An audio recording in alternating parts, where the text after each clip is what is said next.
When I told my mother-in-law I was going back to my hometown to have my baby, she replied, "Go ahead. I don't want to see you." I felt relieved because I had been waiting for her to say that.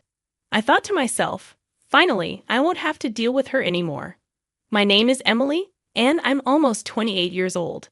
My mom passed away when I was very young, so my grandmother took care of me while my dad ran his clothing business. My dad was strict, and I always did what he said.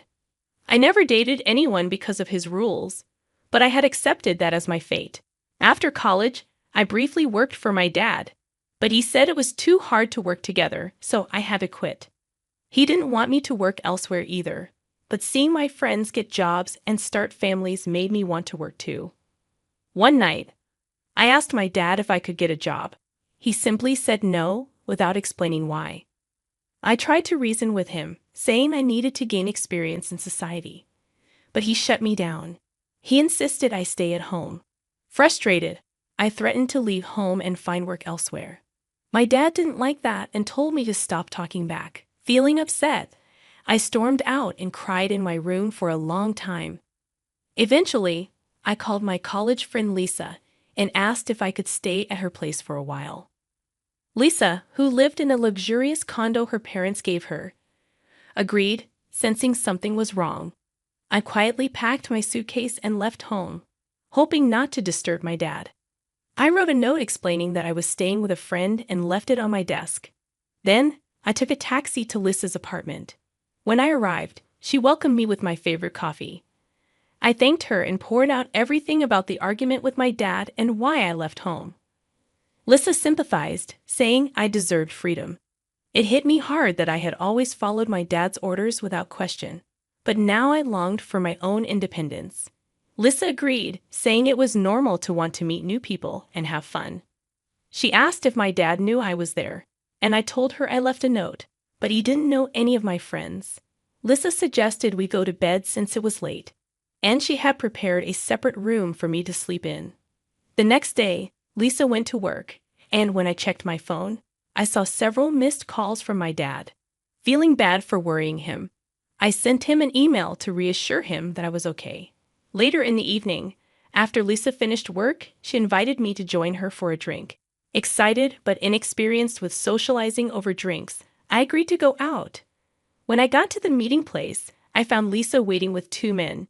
She introduced them, pointing to her boyfriend first, then to the single man, Max. With a warm smile, Max introduced himself, and our relationship began. Max worked at a small company in the clothing industry. At first, I wondered if Max's company was similar to my father's, but I quickly pushed the thought aside. Max's family situation was different from mine. He only had his mother around, but he didn't elaborate, and I didn't pry. One day, Max expressed his desire to meet my father, but I wasn't ready to go back home yet, despite exchanging emails with my dad. Instead, I suggested meeting Max's mom. He eagerly agreed, even suggesting we could visit her that very day. Wanting to bring a gift, I stopped by a bakery for a cake, knowing Max's mom appreciated such gestures. As it turned out, my mother-in-law not only appreciated gifts, but also became irritable if not presented with one. When we arrived at Max's house, his mother greeted us at the door, having received a message from him. She immediately questioned me about my life, expressing skepticism about my employment status and implying I lived a privileged life. I explained about my deceased mother and my father's job, but she dismissed my responses. Max, sensing the tension, urged us inside, asking if I had brought anything.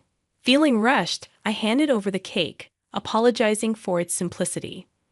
My mother-in-law snatched it from me, making a sarcastic remark before accepting it.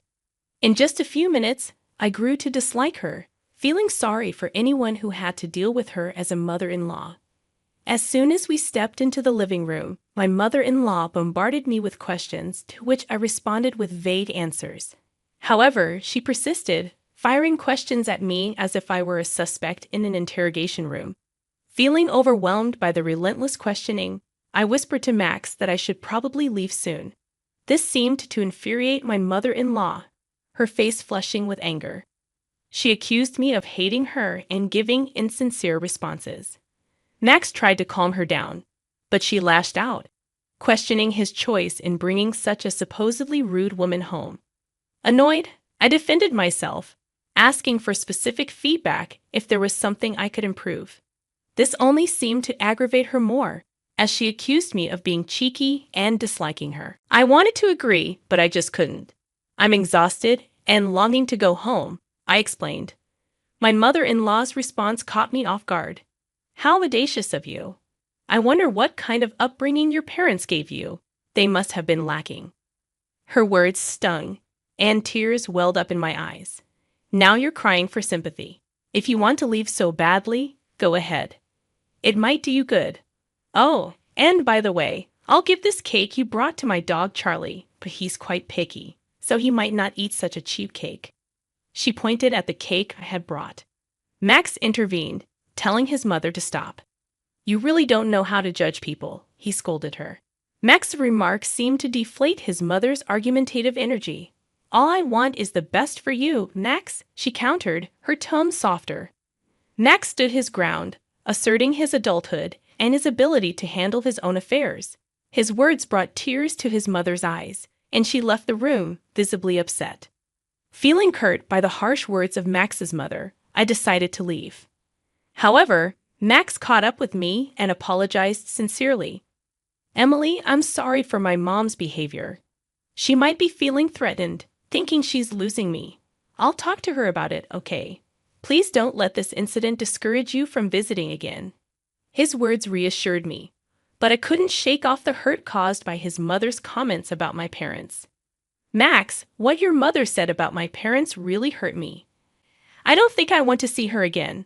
As the sadness washed over me, tears welled up, and I found solace in Max's comforting embrace.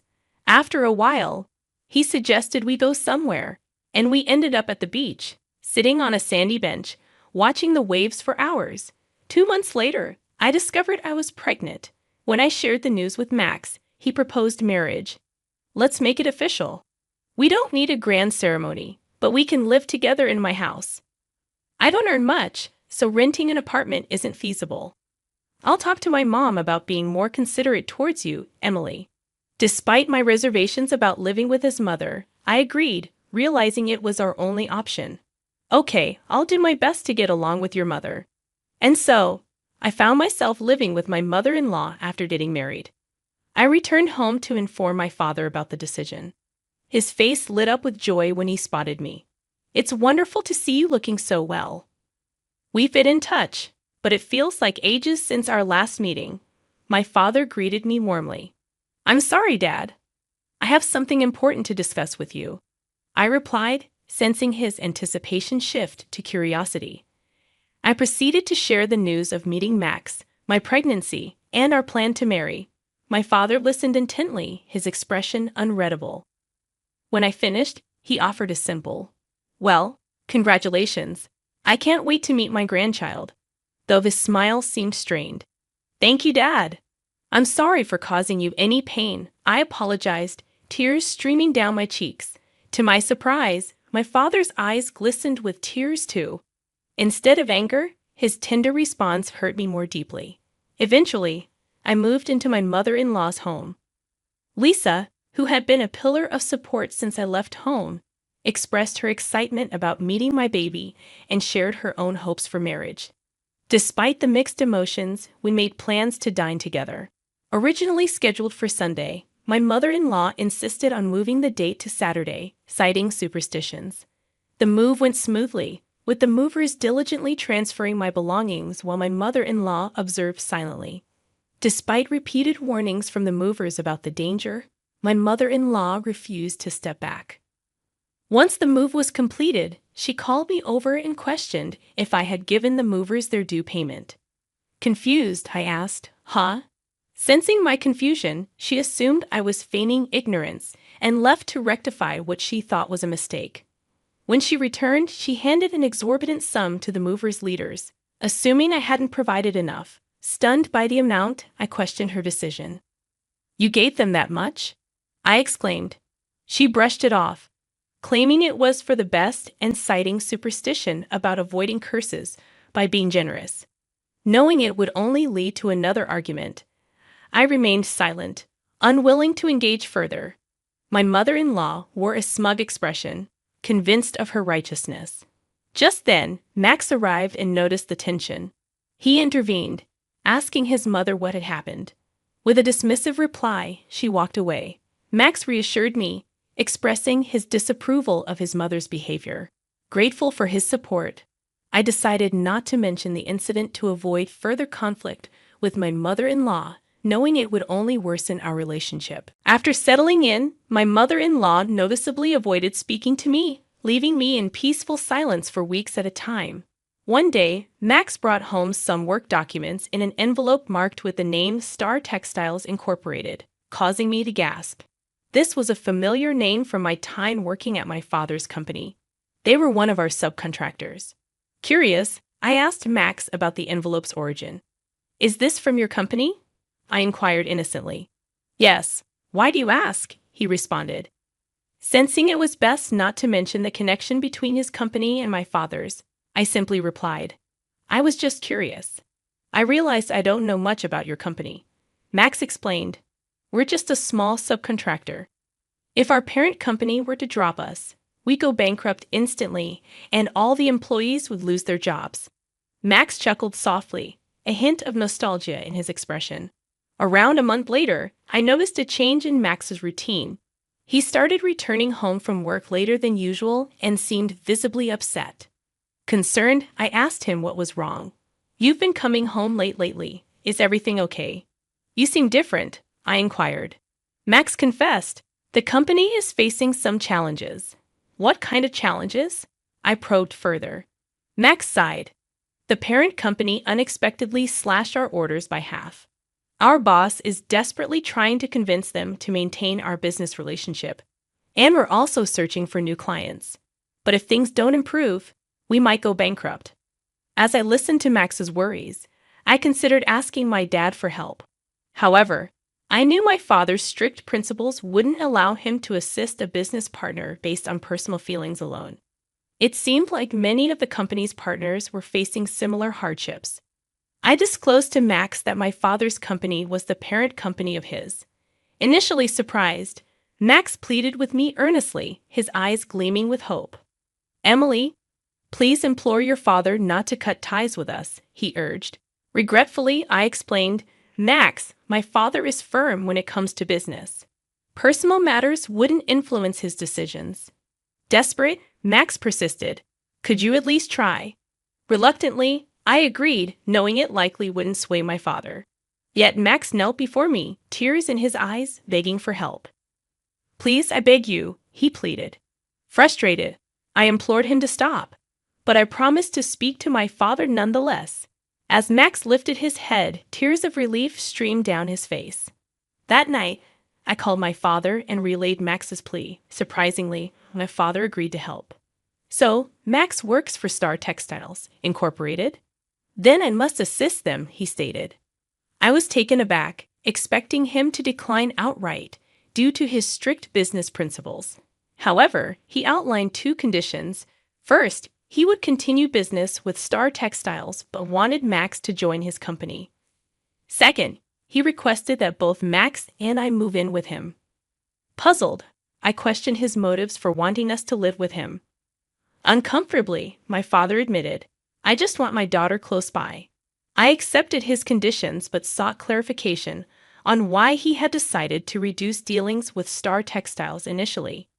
He explained that a new company had offered an enticing proposal, prompting the shift in partnerships.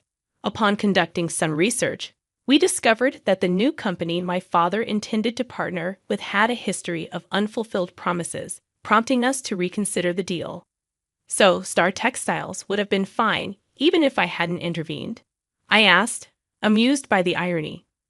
"Maybe," my father chuckled, and I couldn't help but laugh along. After hanging up, I promptly informed Max of my father's conditions. He sighed with relief at the news that Star Textiles was no longer at risk, but expressed hesitance about joining my father's company. "It's difficult for me to leave Star Textiles, Emily. I've built strong bonds there, and am unsure about starting anew, he admitted. Respecting his decision, I relayed his sentiments to my father, who acknowledged Max's dedication and allowed him to remain at Star Textiles. However, he remained firm about us moving in with him.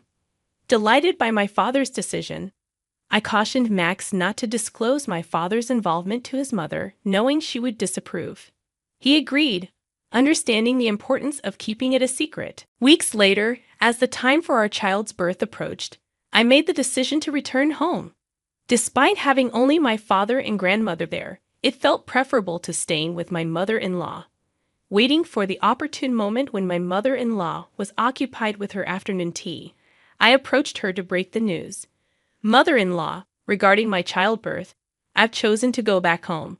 It's just my dad and my active grandmother there, I explained calmly. Her response was as expected, filled with disdain and resentment. By all means, go back. I don't want to see your face, she spat out. Unfazed by her reaction, I assured her, you won't have to see me anymore. Max will soon be moving in with my parents as well.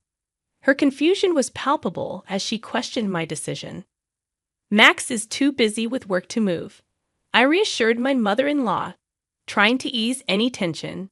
Just then, Max entered and excitedly informed his mother, Mom, everything is going to be fine with the company now. Emily helped me out. Confused, she asked, What are you talking about? Max explained, Emily's dad is the owner of the parent company of the company I work for. Shocked, my mother-in-law's demeanor changed as she turned her attention to me. Emily, I had no idea you were connected to Max's company in that way. I've been terribly rude to you, she admitted, bowing deeply. It's all right now, I replied, trying to diffuse the tension. However, she surprised us all by requesting to live with my parents as well. Both Max and I declined, preferring not to dwell on the past hurtful interactions. I don't want to live with you, mother-in-law. Being here would only remind me of everything that's happened, I explained gently. Her tears flowing, she pleaded desperately, but we stood firm in our decision. Months later, we decided to visit my mother-in-law's house, only to find it empty and eerily quiet. Concerned, Max called out for his mother, receiving no response. As we searched the house, we found her emaciated and frail, lost in her own world. Despite our attempts to engage her, she remained silent, focusing only on the cake we had brought. As she devoured it hungrily, I couldn't help but think, well, mother-in-law, you brought this on yourself.